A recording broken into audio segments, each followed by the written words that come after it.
জয় শ্রীকৃষ্ণ চৈতন্য প্রভু নিত্যানন্দ শ্রী অদ্বৈত গদাধর শিবাসাদি গৌর ভক্তবৃন্দ। হরে কৃষ্ণ কৃষ্ণ কৃষ্ণ হরে হরে, হরে রাম রাম রাম হরে হরে। সৃষ্টির পরামে পরমেশ্বর ভগবান এই জড় সংসারে সৃষ্টি করলেন এবং মর্ত্যলোকবাসী মানুষের শাসনের জন্য একটি পাপ পুরুষ নির্মাণ করলেন। সেই পাপ পুরুষের অঙ্গগুলি বিভিন্ন পাপ দিয়ে নির্মিত হলো। পাপ পুরুষের মাথাটি ব্রহ্মহত্যা পাপ দিয়ে চক্ষু এবং দুটি মদ্যপান, মুখ্য স্বর্ণ অপহরণ, দুই কর্ণ গুরুপত্নীর গমন, দুই নাসিকা স্ত্রী হত্যা, দুই বাহু গোহত্যা পাপ, গ্রীবা ধন এবং অপহরণ, গলদেশে ভ্রূণ হত্যা, বক্ষ পরস্ত্রী গমন, উদর আত্মীয় স্বজন বধ, নাভি শরণাগত বধ, দুই উরু গুরু নিন্দা, শীর্ণ কন্যা বিক্রি, মলদার গুপ্তকথা প্রকাশ পাপ, দুই পাপিত হত্যা হত্যা, শরীরের লোম সমস্ত উপপাতক, এইভাবে বিভিন্ন সমস্ত পাপ দ্বারা ভয়ঙ্কর পাপ পুরুষ নির্মিত হলো। নমস্কার, আমি ভগবান ধাম থেকে আমি আবার একটা নতুন ভিডিওর মাধ্যমে আপনাদের সামনে চলে এসেছি, আপনাদেরই ভগবান ধামে। তো আমার সঙ্গে আপনারা একটু কষ্ট করে লাস্ট অবধি থাকবেন। আজকে আমি এখানে সফলা একাদশীর মাহাত্ম্য কথা, বেশ কিছু স্থানের পালনের সময়সূচি আর কবে পালন করবেন এই সফলা একাদশীর মাহাত্ম্য সেটাও আপনাদের সঙ্গে আমি বলে দেবো। তো চলুন, কেন করবেন এই সফলা একাদশী পালন এবং খাদ্য তালিকায় কী কী রাখবেন, ভগবানের টাচে কীভাবে থাকবেন এবং মাহাত্ম্য গুরুত্ব নিয়ে আমি একটুখানি সময় আপনাদের কাছে চেয়ে নিচ্ছি। আপনারা আমার সঙ্গে লাস্ট অবধি থাকুন, তাহলে এই সফলা একাদশীর সম্বন্ধে অনেক কিছু জানতে পারবেন। তো চলুন আমার সঙ্গে আপনারা লাস্ট অবধি। পৌষ মাসের কৃষ্ণপক্ষের একাদশীর নাম সফলা। ব্রহ্মাণ্ড পুরাণে যুধিষ্ঠির শ্রীকৃষ্ণ সংবাদে এই তিথির মাহাত্ম্য বর্ণিত হয়েছে। যুধিষ্ঠির বললেন, হে প্রভু, পৌষ মাসের কৃষ্ণপক্ষিয়া একাদশীর নাম, বিধি, পুজো দেবতা বিষয়ে আমাকে কৌতূহল নিবারণ করুন। মানুষের মধ্যে ব্রাহ্মণ, দেবতাদের মধ্যে সর্বশ্রেষ্ঠ নারায়ণ এবং তেমনি সকল ব্রতের মধ্যে একাদশীর ব্রত সর্বশ্রেষ্ঠ এবং যারা এই ব্রত পালন করেন তাদের অত্যন্ত প্রিয় আমি এবং আমার কাছে তারা খুব প্রিয়।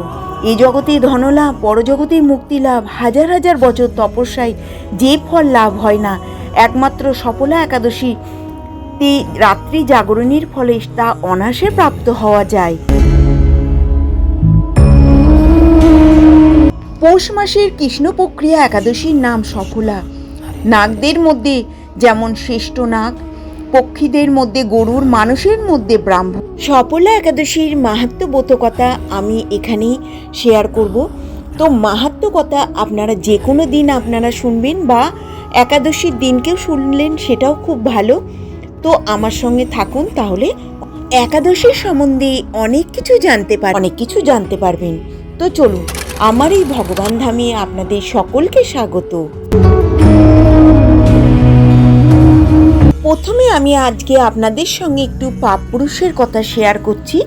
তো পাপ পুরুষের কথাটা আপনারা আজকে একটু শুনুন সামনের প্রথম দিকে, আর লাস্টে আমি সমস্ত কিছু দেবো। অন্যদিন একাদশীর অন্য কথা শেয়ার করি, আজকে একটু পাপ পুরুষের কথা আপনাদের সঙ্গে শেয়ার করছি।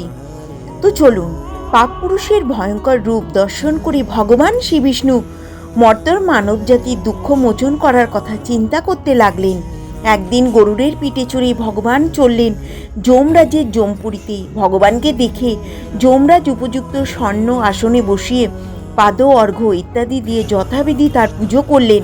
যমরাজের সঙ্গে কথোপকথনে ভগবান শুনতে পেলেন দক্ষিণ দিকের অসংখ্য জীবের আত্মক্রন্দন ধ্বনিত হচ্ছে। ভগবান প্রশ্ন করলেন, এত আত্মক্রন্দন কেন? যমরাজ বললেন, হে প্রভু, মর্ত্যের পাপী মানুষেরা নিজে কর্মদোষী নরক যন্ত্রণা ভোগ করছেন, সেই যাতনায় আত্মচিৎকার শোনা যাচ্ছে। যন্ত্রণাকাতর পাপাচারী জীবদের দর্শন করে করুণাময় ভগবান চিন্তা করলেন, আমি এই সমস্ত প্রজা সৃষ্টি করেছি, আমার সামনেই ওরা কর্মদোষী হয়ে নরক যন্ত্রণা ভোগ করছে। ভগবান চিন্তা করলেন, আমিই তো এই জগৎ সৃষ্টি করেছি এবং আমারই এই জগতেই ওরা এত নরক যন্ত্রণা সহ্য করছি এবং আমারই সৃষ্টির কারণে ওরা নরক যন্ত্রণা সহ্য করছি।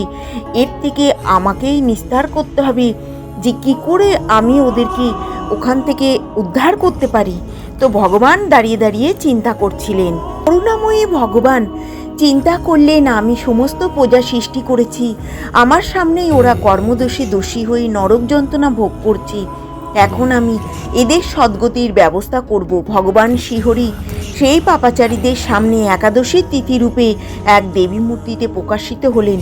সেই পাপীদের নরক থেকে উদ্ধার করার জন্য একাদশীর ব্রত আচরণ করলেন। একাদশী ব্রতের ফলে তারা সর্বপাপ মুক্ত হয়ে তৎক্ষণাৎ বৈকুণ্ঠধামে গমন করল। এবং হে জৈমিনী, শ্রীহরির প্রকাশ এই একাদশীর সমস্ত কুকর্মের মধ্যে শ্রেষ্ঠ, সমস্ত ব্রতের মধ্যে উত্তম। কিছুদিন পরে ভগবান সৃষ্টি পাপ পুরুষ এসে শ্রীহরির কাছে করজোড়ে কাতর প্রার্থনা জানাতে লাগলেন, হে ভগবান, আমি আপনার প্রজা, আমাকে যারা আশ্রয় গ্রহণ করে তাদের কর্মে এবং অনুযায়ী তাদের দুঃখ দান করায় আমার কাজ ছিল, কিন্তু সম্প্রতি একাদশীর প্রভাবে আমি কিছুই করতে পারছি না, বরং ক্ষয়প্রাপ্ত হচ্ছি। কেননা একাদশীর ব্রতের ফলে প্রায় সব পাপাচারীরা বৈকুণ্ঠে বাসিন্দা হয়ে যাচ্ছে। হে ভগবান, এখন আমার কি হবে? আমি কাকে আশ্রয় গ্রহণ করে থাকব? সবাই যদি বৈকুণ্ঠে চলে যায় তবে এই মর্ত জগতে কি হবে? আপনি কার সঙ্গে এই মর্তক্রিয়া করবেন? পাপ পুরুষ আর প্রার্থনা করতে লাগলেন, হে ভগবান, যদি আপনার এই সৃষ্ট বিশ্বে ক্রিয়া করবার ইচ্ছা করে থাকে তবে আমার দুঃখ দূর করুন, একাদশীর ভয় থেকে আমাকে রক্ষা করুন। কৈট ভনাশন, আমি একমাত্র একাদশীর ভয়ে ভীত হয়ে পলায়ন করেছি। পশু, মানুষ, পাখি, কীট পতঙ্গ, জ্বলন্ত স্থলত বনপ্রান্ত, সমস্ত পর্বত, বৃক্ষ, নদী, স্বর্গ, মত্ত, পাতাল সর্বত্রই আশ্রয় নেওয়ার চেষ্টা করেছি, কিন্তু একাদশীর প্রভাবে কোথাও নির্ভয় স্থান পাচ্ছি না দেখে আপনার শরণাপন্ন হয়েছি।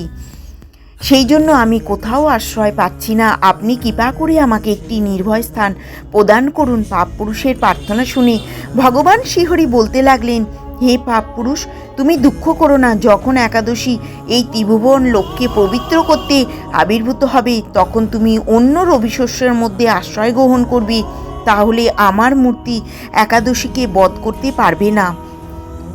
আমার মূর্তি একাদশী তোমাকে বধ করতে পারবে না।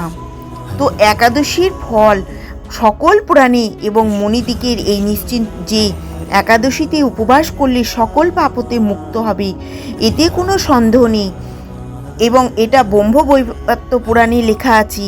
সেই যমরাজ বললেন, হে ব্রাহ্মণ, যাদের পুত্র ও পৌত্র একাদশীর ব্রত করে আমি শাসনকর্তা যম হয়ে বিশেষভাবে তাদের নিকট ভীত হই, যারা একাদশীর ব্রত পরায়ণ, সেই মহাত্মারা পূর্বক স্থায়ী শতপূর্বক পুরুষ উদ্ধার করে।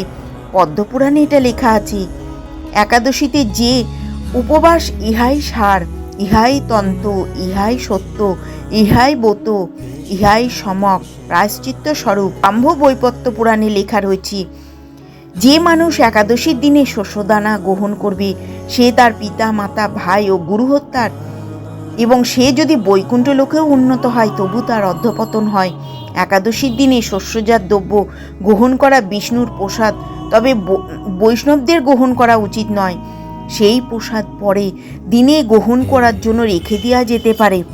একাদশীর দিন কোনো রকম শস্যদানা, এমনকি অন্ন যদি বিষ্ণুর প্রসাদও হয় তবেও গ্রহণ করা কঠোরভাবে নিষেধাজ্ঞা রয়েছে।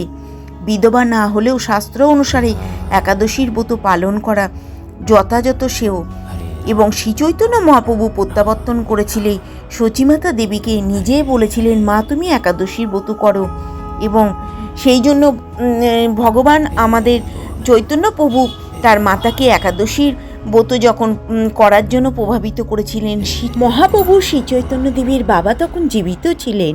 বিধবা না হলেও শাস্ত্র অনুসারে একাদশীর ব্রত পালন করা সব থেকে শ্রেয়। হে রাজন, যতদিন আয়ু থাকবে ততদিন একাদশীর উপবাস থাকবে, এটা অগ্নিপুরাণে আছে। বিধবা রমণী একাদশীতে আহার করলেও তার সর্বপ্রকার সুকৃতি নষ্ট হয় এবং দিন দিন তার ভ্রূণ হত্যা পাপের অপরাধ হয়। কাত্যায়নী সংহিতাতে আছে, যিনি একাদশীর ব্রত পরিত্যাগ করে অন্য ব্রতের উপাসনা করেন তাদের হাতে মহামূল্যবান এবং রত্ন পরিত্যাগ করে লোহা যাচনা করা হয়। তত্ত্বসাগর দেবাদিদের শিব দুর্গা দেবীকে বলেছিলেন, হে মহাদেবী, যারা হরিবাসরে একাদশীতে ভোজন করে যমদূতগণ জমালয়ে নিয়ে তাদের অগ্নিবর্ণ তীক্ষ্ণ লোহস্ত তাদের মুখে নিক্ষেপ করে, স্কন্দপুরাণে রয়েছে। সেই জন্য আপনাদের সঙ্গে আমার এই এতটুকুনি বলার উদ্দেশ্য যে আপনারা সকলে মিলে সপরিবারে একাদশীর ব্রত পালন করবেন যথাযথভাবে নিয়ম অনুসারে পঞ্চশস্য বর্জন করে। তো চলুন এবার একাদশীটা কবে পড়ছে সেটাই আপনাদের সঙ্গে আমি শেয়ার করে দিই। আমাদের এটা ইংরাজি 2024 সাল জানুয়ারি মাসের 7 তারিখ রবিবার পড়ছে আমাদের এই একাদশী, সফলা একাদশীর মাহাত্ম্য ব্রত। আর এটা পৌষ মাস পড়ছে 1430 সাল রবিবার পড়ছে। আর এটা কিন্তু বাংলার হচ্ছে 21 তারিখ পড়ছে। তো 21 তারিখ পৌষ মাস রবিবারে আমাদের কিন্তু এই সফলা একাদশীর মাহাত্ম্য ব্রত। তো আপনারা নিষ্ঠা সহকারে সকলে সপরিবারে এই একাদশীর ব্রত পালন করবেন। একাদশীর ব্রত পালনের ফলে সর্বদা সুখ লাভ হয়, পাপ ক্ষয় হয়, সৌভাগ্য প্রাপ্তি ঘটে। দুর্ভাগা স্ত্রীলোক এই ব্রতর প্রভাবে সর্বসৌভাগ্য লাভ করে থাকি। ভক্তি ও মুক্তি প্রদানকারী এই ব্রত সর্বপাপ হরণ করে এবং গর্ভবাস যন্ত্রণা বিনাশ করে। এই ব্রতর প্রভাবে এমনকি মহাদেব শিব ও ব্রত পালন করেছিলেন 10,000 বছর তপস্যার ফল কেবলমাত্র এই ব্রত পালন হয়। শ্রদ্ধাবান ব্যক্তি এই ব্রত পালন করেন, ইহলোক পরলোকে সমস্ত প্রকার বঞ্চিত ফল লাভ করেন।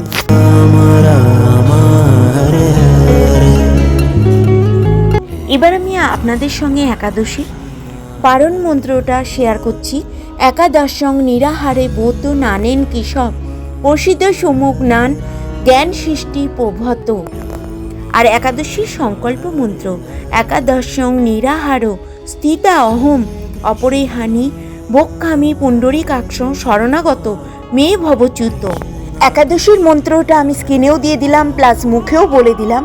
যদি আপনারা বুঝতে না পারেন স্ক্রিনে দেখে দেখে একাদশী সংকল্প মন্ত্র পারণ মন্ত্রটা করে নিন।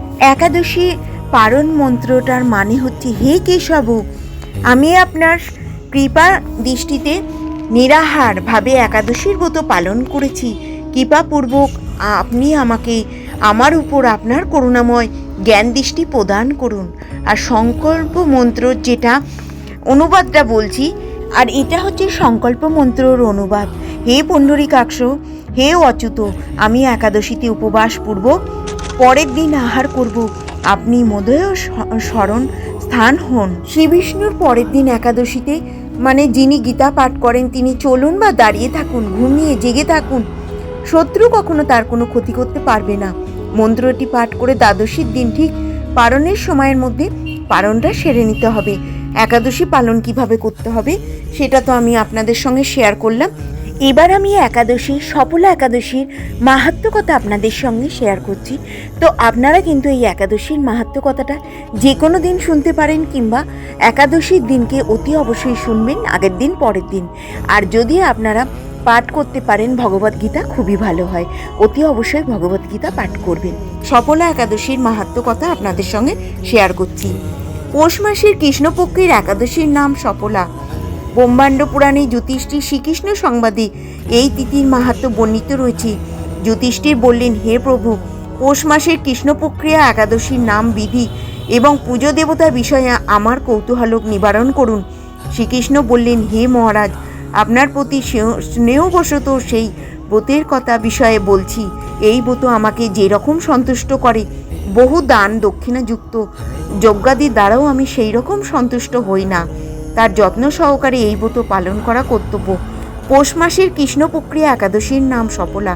নাগদেবীর মধ্যে যেমন শেষ নাগ এবং পক্ষীদের মধ্যে গরুর, মানুষের মধ্যে ব্রাহ্মণ, দেবতাদের মধ্যে নারায়ণ সর্বশ্রেষ্ঠ, তেমনি সকল ব্রতের মধ্যে একাদশীর ব্রত সর্বশ্রেষ্ঠ।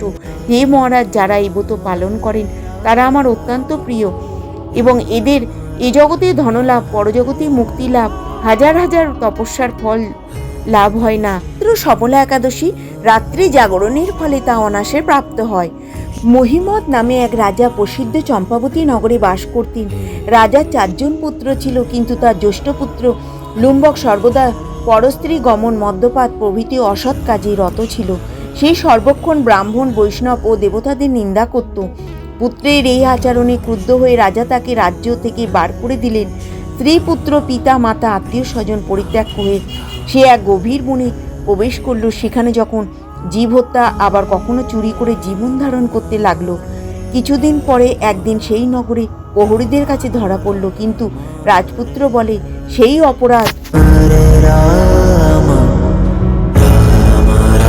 অপরাধ থেকে মুক্তি পেল। পুনরায় সে বনে ফিরে গিয়ে জীব হত্যা, ফলমূল আহার করে দিন যাপন করতে লাগলো। ওই বনে বহু বছরের পুরনো একটি বিশাল অশ্বত্থ বৃক্ষ ছিল। সেখানে ভগবান শ্রী বাসুদেবের বিরাজমান বলে বৃক্ষটি দেবত্ব প্রাপ্ত হয়েছে। সেই বৃক্ষতলে পাপ বুদ্ধি লুম্ভক বাস করত। বহুদিন পর তার পূর্বজন্মের কোনো পুণ্য ফলে সে পৌষ মাসের দশমীর দিনে কেবল ফল আহারে দিন অতিবাহিত করল। কিন্তু রাত্রিতে অসহ্য শীতের প্রকোপে সে মৃত্যুপ্রায় হয়ে রাত্রি যাপন করল। পরের দিন সূর্যোদয় হলেও সে অচেতন্য হয়ে পড়ল। দুপুরের দিকে তার চেতনা ফিরল। ক্ষুধা নিবারণের জন্য সে অতি কষ্টে কিছু ফল সংগ্রহ করল। এরপর সে বৃক্ষতলে এসে পুনরায় বিশ্রাম করিতে থাকিল। রাত্রিতে খাদ্যভাব সে ক্রমশ দুর্বল হয়ে পড়ল। সে প্রাণ রক্ষার্থে ঈশ্বরের উদ্দেশ্যে ফলগুলি নিয়ে, হে ভগবান, আমার কি গতি হবে এই বলে অশ্রুপাত করতে সেই বৃক্ষমূলে, হে লক্ষ্মীপতি নারায়ণ, আপনি প্রসন্ন হন বলে নিবেদন করল। এইভাবে সে অনাহারে অনিদ্রায় সেই রাত্রি যাপন করল। ভগবান নারায়ণ সেই পাপী লুম্বকের রাত্রি জাগরণকে একাদশীর জাগরণ এবং ফল অর্পণকে পুজো বলে গ্রহণ করলেন। এইভাবে অজ্ঞাতসারে লম্বকের সফলা একাদশীর ব্রত পালন হয়ে গেল। প্রাতঃ কালে আকাশে দৈববাণী হলো, হে পুত্র, তুমি সফলা ব্রতের পুণ্য প্রভাবে রাজ্যপ্রাপ্ত হবে। মাত্র লুম্বক দিব্যরূপ লাভ করল। তার পাপ বুদ্ধি হলো। সে পুনরায় নিকটস্থ রাজ্য লাভ করল। স্ত্রী পুত্র সহ কিছুকাল রাজ্যসুখ ভোগের পর পুত্রের উপর রাজ্যের ভার দিয়ে সেই সন্ন্যাস গ্রহণ করল। অবশেষে মৃত্যুকালে সে অশোক অভয় ভগবানের কাছে ফিরে গেল। হে মহারাজ, এইভাবে সফলা একাদশীতে যিনি পালন করেন তিনি জাগতিক সুখ ও পরে মুক্তি লাভ করেন। এই ব্রতে যারা শ্রদ্ধাশীল তারাই ধন্য, তাদের জন্ম সার্থক, এতে কোনো সন্দেহ নেই। এই ব্রত পাঠ ও শ্রবণে মানুষের রাজস্বীয় যজ্ঞের ফল লাভ হয়। হরি বল। আমি আপনাদের কাছে সফলা একাদশীর মাহাত্ম্য কথা বর্ণিত করলাম। তো আপনাদের কাছে আমি এই মাহাত্ম্য কথাটা বললাম। আপনারা কিন্তু এটা একাদশীর দিন বা পরেও শুনতে পারেন, আগেও শুনতে পারেন। অতি অবশ্যই একাদশীর দিনকে শুনবেন। তো এইভাবে আমি মাহাত্ম্য কথাটা বললাম। এবার আমি একাদশীর সম্বন্ধে অল্প কিছু শেয়ার করব আপনাদের সঙ্গে।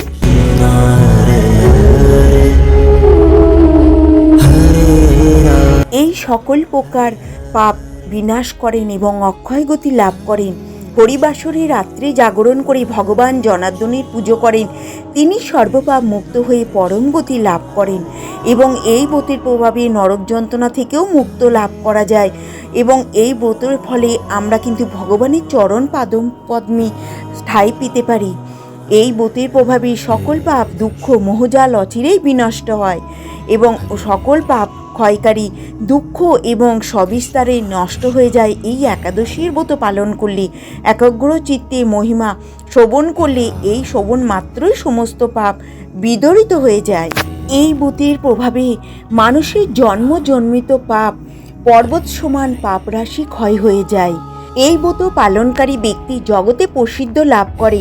ব্রহ্মহত্যা, গোহত্যা, ভ্রূণহত্যা, পরনিন্দা, পরস্ত্রী গমন, মিথ্যা ভাষণ প্রভৃতি এবং গুরুতর পাপ এই ব্রত পালনে নষ্ট হয়ে যায়। যারা মিথ্যা সাক্ষ্য প্রদান করে এবং ওজন বিষয়ে ছলনা করেন, শাস্ত্রের মিথ্যা ব্যাখ্যা প্রদান করেন, জ্যোতিষীর মিথ্যা গণনা, মিথ্যা চিকিৎসায় রত থাকেন, তারা সকলেই নরক যন্ত্রণা কাতর ভোগ করতে হয়। এই সমস্ত ব্যক্তিরা যদি এই ব্রত পালন করে তারা সমস্ত পাপ থেকে মুক্ত হবে এবং তারা স্বধর্ম যুদ্ধক্ষেত্র থেকে অনেকে পালিয়ে যায়, ঘোরতর নরকগামী হয়। এই ব্রত পালনে স্বর্গগতি লাভ হয় এবং ভগবান অচিরেই তাদের পাপ মুক্ত করে দেয়।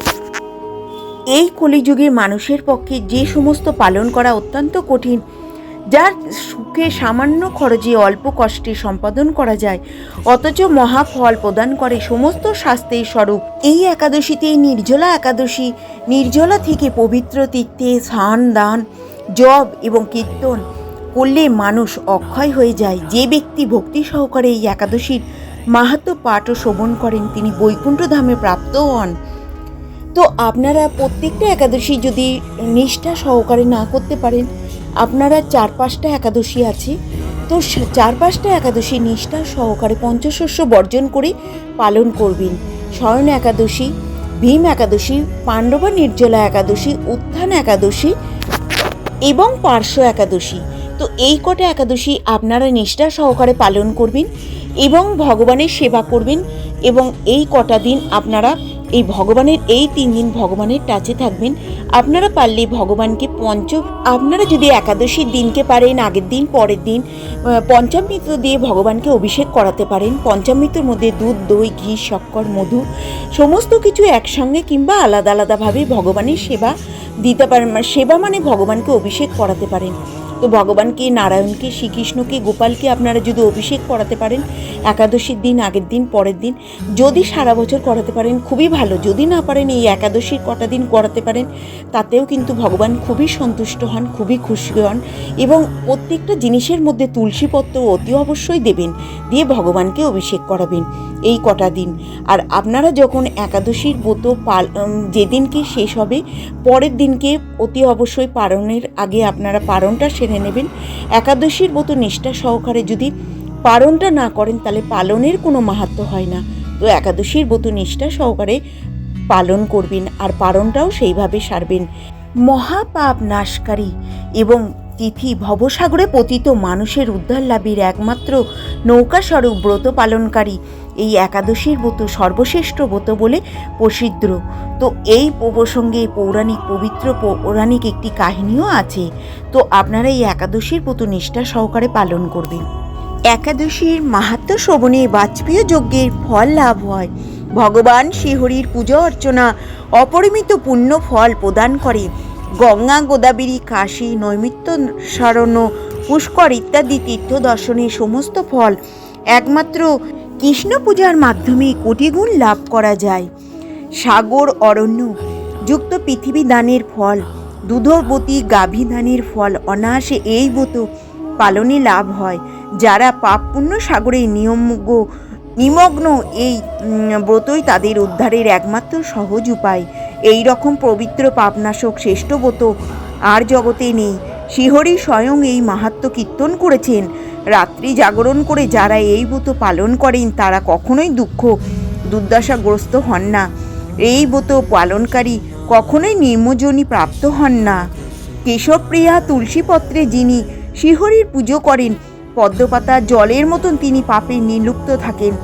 তুলসীপত্র দিয়ে বিষ্ণু পূজা ভগবান যেমন সন্তুষ্ট হন, মণিমুক্তাদি মূল্যবান রত্ন মাধ্যমেও তেমন প্রীত হন না। যিনি কেশবকে তুলসী মঞ্জুরি দিয়ে পুজো করেন তার জন্মাজন্মিত সমস্ত পাপ ক্ষয় হয়ে যায়। এই প্রসঙ্গে ব্রহ্মা বললেন, হে নারদ, যিনি তুলসীকে প্রত্যহ দর্শন করেন তার সকল পাপ রাশি বিতরিত হয়ে যায়। যিনি স্পর্শ করেন তাদের পাপমলিন দেহ পবিত্র হয়। তাকে প্রণাম করলে সমস্ত রোগ দূর হয়। তাকে জল শৃঙ্খল করলে যমও তার কাছে আসতে ভয় পান। শ্রীহরির চরণে তুলসী অর্পিত হলে ভগবতী লাভ হয়। তাই হে কৃষ্ণ ভক্তি প্রদায়িনী, তোমায় প্রণাম। যে ব্যক্তি হরিবাসরে ভগবানের সামনে দীপদান করেন, চিত্রগুপ্তও তার পুণ্যের সংখ্যা হিসাব করতে পারে না। পিতৃপুরুষেরা পরম তৃপ্ত লাভ করেন। এই তিথি সর্বপাপ বিনাশিনী। শ্রীহরির অর্চনে এই ব্রত পালন করলে তিনি সর্বপাপ মুক্ত হন। এমনকি ব্রতের নাম শ্রবণেই রাশি রাশি পাপ বিতরিত হয়ে যায়। এই ব্রত প্রসঙ্গে পৌরাণিক অনেক কাহিনী আছে। যে ব্যক্তি এই তিথিতে ভক্তি সহকারে ভগবান শ্রী বামন দেবের পূজা করেন, স্ত্রীলোকে পূজিত হন। পদ্ম ফুলে পদ্মলোচন শ্রী বিষ্ণুর অর্চনকারী বিষ্ণুলোক প্রাপ্ত হন। শ্রদ্ধা সহকারে প্রাতঃ স্নান করবে, মধ্যহ ভক্তি ভাবাপূর্ণ হয়ে পুনরায় স্নান করবেন। রাত্রিকালে ভূমিতে শয়ন করতে হবে। একাদশীর প্রাতকালে কৃতার্থী সমাপন করে নিরাহার থাকবে। ব্রতের নিয়মবলী দৃঢ়ভাবে পালন করবে এবং অচ্যুত হে পুণ্ডরীকাক্ষ শরণাগত প্রতি কৃপা করুন ভগবানকে বলতে হবে। শ্রদ্ধা সহকারে শালগ্রামের পূজা এবং পিতার উদ্দেশ্যে ব্রতের ফল অর্পণ করতে হবে। দ্বাদশীর দিনে ভক্তি সহকারে শ্রী গোবিন্দের পূজা করে ব্রাহ্মণ ভোজন করিয়ে অবশেষে নিজে মহাপ্রসাদ গ্রহণ করতে হবে। হে রাজন, বিধি অনুসারে শ্রীহরি এবং ভক্তদের অর্চন করলে বৈকুণ্ঠ ধাম প্রাপ্তি হবে। এই একাদশীতে অভীষ্ট ফল লাভের জন্য মুক্তিদাতা পদ্মনাভের পুজো করতে হবে। শ্রীহরির নাম সংকীর্তন দ্বারা পৃথিবীর সর্বতীর্থের ফল লাভ হবে এবং মোহবশত বহু পাপকর্ম করেও ভগবান শ্রীহরি শরণাপন্ন হয়ে প্রণাম নিবেদন করলে নরক যন্ত্রণা থেকে রক্ষা পাওয়া যাবে। একাদশীতে মহিমা শোনার ফলে নিদারুণ যমদণ্ড থেকে মুক্তি লাভ হয়। শ্রী হরিবাসর ব্রতের ফলে ত্রিভুবনে পবিত্রকারী আর কোনো বস্তু নেই। হাজার হাজার অশ্বমেধ যজ্ঞ, শত শত রাজসীয় যজ্ঞ ব্রতের শতভাগের এক অংশের সমান হয় না। এই ব্রত পালনে স্বর্গবাস হয়, মুক্তি, দীর্ঘায়ু, আরোগ্য, সুপত্নী, বন্ধু প্রভৃতি অনায়াসে লাভ করা যায় এবং সর্বপাপ মুক্ত হয়ে গোলকে গমন করতে সমর্থন হবে। নিষ্ঠাভাবে একাদশীর ব্রত পালন করলে হাজার হাজার অশ্বমেধ যজ্ঞ, শত শত রাজসীয় যজ্ঞের ফল অনায়াসে লাভ হবে। জগতের সুলভ বস্তুর প্রাপ্তির কথা আর কি বলবো। একাদশীর ভক্তিপরায়ণ ব্যক্তিকে ঐশ্বর্য, প্রজ্ঞা, রাজ্য, সুখ প্রদান করে। এই ব্রতের প্রভাবে পর্বত প্রমাণ পাপরাশি বিনষ্ট হয়ে যায়। যারা একাদশীতে রাত্রি জাগরণ করেন তাদের সমস্ত পাপ ভূমিভূত হয় এবং শ্রেষ্ঠ মুনিগণ তপস্যার দ্বারা ফল দান করেন। এই ব্রতের উপবাসে এই ব্রত পালন করলে আশাতীত ফল লাভ হয়, কিন্তু উপবাস করলে অল্পমাত্র প্রাপ্তি হয়। যারা এই একাদশীর ধ্যান করেন তাদের পূর্বপুরুষেরা স্বর্গে আনন্দে বাস করেন। এই একাদশীর উপবাস করলে ব্রহ্মহত্যাজনিত ভয়ঙ্কর নরযন্ত্রণা থেকে নিস্তার পেয়ে বৈকুণ্ঠ গতি লাভ করা যায়। অশ্বমেধ যজ্ঞ দ্বারা যা সহজে লাভ হয় না, তীর্থের স্বর্ণ দান করলে এবং পুণ্য অর্জিত হয়। উপবাসের দ্বারা রাত্রি জাগরণ সেই সকল অনায়াসে লাভ করা যায়।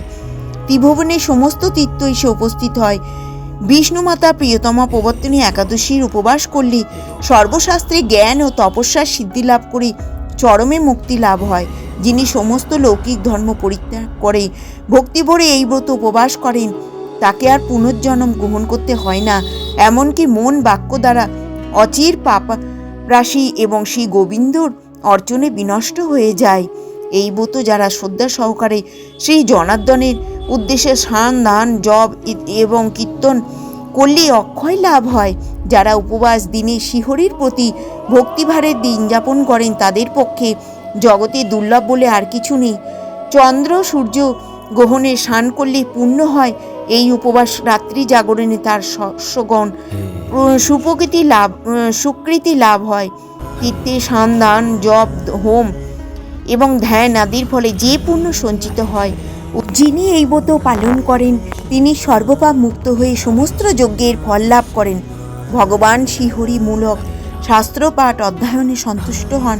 শ্রী বিষ্ণুর নাম, গুণ, রূপ, লীলা আদি শ্রবণে অথবা কীর্তন করলে অথবা ভগবদ্গীতা আদি শাস্ত্রগ্রন্থ পাঠের ফলে শত শত গোদানের ফল অচিরেই প্রাপ্ত হওয়া যায়। ভক্তি সহকারে এই মাসে ভক্ত সঙ্গের হরিকথা শ্রবণ, কীর্তন এবং শতকুল উদ্ধার প্রাপ্ত করতে হবে। হাজার হাজার দুধবতী গাপিদানের ফল অনায়াসে লাভ করা যায়। পবিত্রভাবে শ্রীকৃষ্ণের রূপ গুণাদি শ্রবণ কীর্তনে দিন যাপন করতে হবে এবং বহু ফলমূল, ফুল এবং অগ্র, কর্পূর, চন্দন দিয়ে শ্রীহরির পুজো করতে হবে। সমস্ত তীর্থ ভ্রমণ করলে পুণ্য সঞ্চয় হয়। এই ব্রতের এই পাদপদ্মে অর্ঘ্য প্রদানে কোটিগুণ স্বীকৃতি অর্জন হয়। শ্রবণ, কীর্তন, স্মরণ, বর্ণাদি নববিদার ভক্তির সাথে তুলসীর সেবার দ্বারা বীজ রোপণ, জলসেচ ইত্যাদি করতে হবে। তবে মুক্তি লাভ করা যায়, বৈকুণ্ঠবাসী হওয়া যায় এবং সহস্র সুগন্ধি পুষ্প দেবতার অর্চনে সহস্র সহস্র যজ্ঞ দানের ফল লাভ হয়। শ্রী হরিবাসরে একটিমাত্র তুলসী পাতা শ্রী ভগবানের চরণ কমল পদপদ্মে অর্পণ করলে তার অনন্ত কোটি গুণ ফল লাভ হয়। সর্বপাপ নাশিনী ব্রত সর্বশ্রেষ্ঠ একাদশীর ব্রত এবং দেবতা শ্রী দামোদর তুলসী মঞ্জুরি ধূপ দীপ ইত্যাদি উপচারে শাস্ত্রবিধি অনুসারে শ্রী দামোদরের পূজা করতে হবে। পূর্ববর্ণিত বিধি অনুসারে দশমী একাদশী পালন করতে হবে। একাদশীর ব্রত সকল সুখের আধার, সৃষ্টি প্রদানকারী, পরম মঙ্গলময়, সমস্ত পাপ থেকে নিস্তার বা মোচন করে বলে এই পবিত্র একাদশী তিথিতে আমরা পালন করি এবং পালন করাই ভালো। যে মানুষ এই একাদশীর ব্রত পালন না করেন তিনি 84 লক্ষ যোনিতে ভ্রমণ করেন এবং কখনো সুখী হন না। বহু পুণ্য কর্মের ফলেও দুর্লভ মানব জন্ম লাভ হয়। তাই মানব জীবনে এই একাদশীর ব্রত পালন করাই অবশ্যই শ্রেষ্ঠ। তাই মাহাত্ম্য বর্ণিত করতে হবে এবং শ্রবণ করতে হবে। এবার আমি আপনাদের সঙ্গে বলে দিই আপনারা একাদশীর দিনে কি খাদ্য তালিকায় কী কী রাখবেন। আপনারা একাদশীর দিনে সমস্ত ফল আদি গ্রহণ করতে পারেন। যত রকমের ফল আছে ভগবানের সেবায়ও ফল দেবেন, নিজেরাও ফল নেবেন এবং আপনারা দুধ সমস্ত রকমের দ্রব্য আপনারা নিতে পারেন। দুধ দিয়ে ছানা, দুধ দিয়ে দই পাততে পারেন, ক্ষীর করতে পারেন এবং আলুর তরকারি, আলু ভাজা, নারকেলের নাড়ু এগুলো নিতে পারেন। বাদাম জাতীয় সমস্ত রকমের বাদাম, কাঠবাদাম, কাজু বাদাম, পেস্তা বাদাম, আখরোট, চীনা বাদাম সমস্ত রকমের বাদাম নিতে পারেন। নারকেলের নাড়ু নিতে পারেন, খেজুর নিতে পারেন। খেজুরটা খুবই ভালো, ভগবানকেও সেবাই দেবেন এবং নিজেরাও খেজুরটা নেবেন। তো এইভাবে আপনারা সেবাটা করবেন। আলুর তরকারি, আলু বুনা, আলুর পায়েস এবং এগুলো নিতে পারেন। তো আপনারা এই জিনিসগুলো নেবেন এবং ভগবানের কাছে কীভাবে থাকবেন। আপনারা 3 দিন একাদশীর ব্রত পালন করছেন যেদিন, তার আগের দিনকে অতি অবশ্যই নিরামিষ আহার গ্রহণ করবেন। যারা কৃষ্ণ ভক্ত বা বৈষ্ণব ভক্ত তাদের জন্য বলছি না, যারা কৃষ্ণ ভক্ত নয় তাদের জন্য বলছি, যারা নিরামিষ খান না তাদের জন্য বলছি। নিরামিষ গ্রহণ করবেন আগের দিনকে এবং পরের দিনও করবেন। আগের দিন নিরামিষ গ্রহণ করে পরের দিন আপনারা নির্জলা উপবাস থাকতে পারেন। যদি না পারেন 12টা অবধি নির্জলা উপবাস থাকলেন, আর যদি তাও না পারেন ফল আদি গ্রহণ করবেন। এবার আপনারা কি করবেন, আগের দিনকে নিরামিষ গ্রহণ করলেন, পরের দিন ভগবানের সেবায় আপনারা ফল নিজেরাও নেবেন এবং ভগবানকেও ফল দেবেন। আর পরের দিনকে দ্বাদশীর দিনকে অতি অবশ্যই খুব ভোরে উঠে পারণের সময়ের মধ্যে পারণটা সারবেন, না হলে কিন্তু পালনের ফল লাভ হয় না। তো পারণটা সারবেন কিভাবে, আপনারা যদি পঞ্চব্যঞ্জন রান্না করে ভগবানকে দিতে পারেন খুবই ভালো। সেটা যদি অত সকালে না হয়ে থাকে চিড়ে দিয়ে দই দিয়ে দেবেন, নাহলে খই দিয়ে দই দিয়ে দেবেন ভগবানকে। তারপরে সেইটা আপনারা প্রসাদ রূপে গ্রহণ করতে পারেন। আর সেটা আপনাদের হয়ে গেলে তারপরে আপনারা কি করবেন, সেটা যদি না পারেন তাহলে পুরীর জগন্নাথ দেবের প্রসাদ ঘরে রেখে দেবেন, সেটা আপনারা গ্রহণ করে পারণটা সেরে নেবেন। তো আপনারা পরের দিনকে পঞ্চব্যঞ্জন পরে রান্না করে ভগবানের সেবা লাগাবেন যদি অত সকালে না পারেন। তো এইভাবে ভগবানের সঙ্গে থাকবেন, ভগবদ গীতা পাঠ করবেন এবং 3 দিনই করবেন, একাদশীর আগের দিন, পরের দিন, দিনের দিন।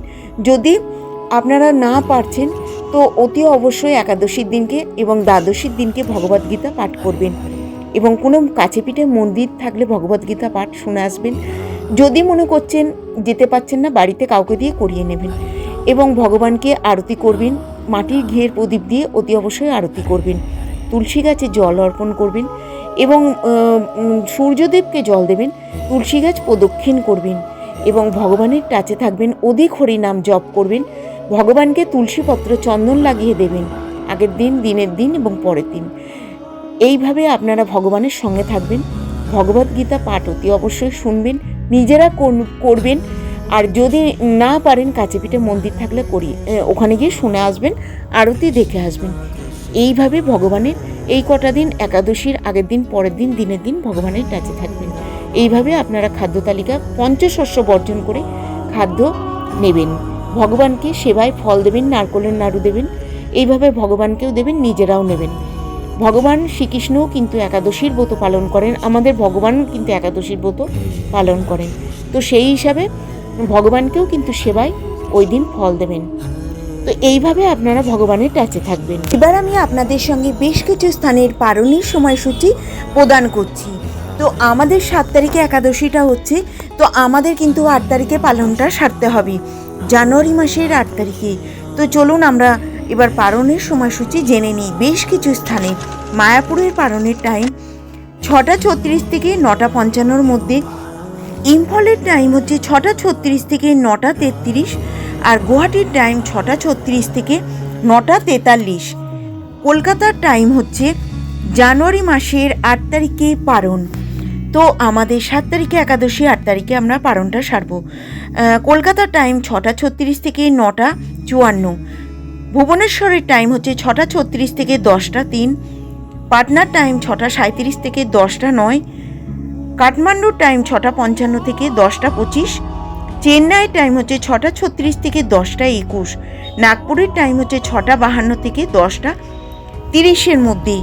তো আমরা এই সময়ের মধ্যে পারণটা সেরে নেব। বৃন্দাবনের টাইম 7:10 থেকে 10:40। এটা হচ্ছে 2024 সালে জানুয়ারি মাসের 8 তারিখে পারণটা আমরা সারব।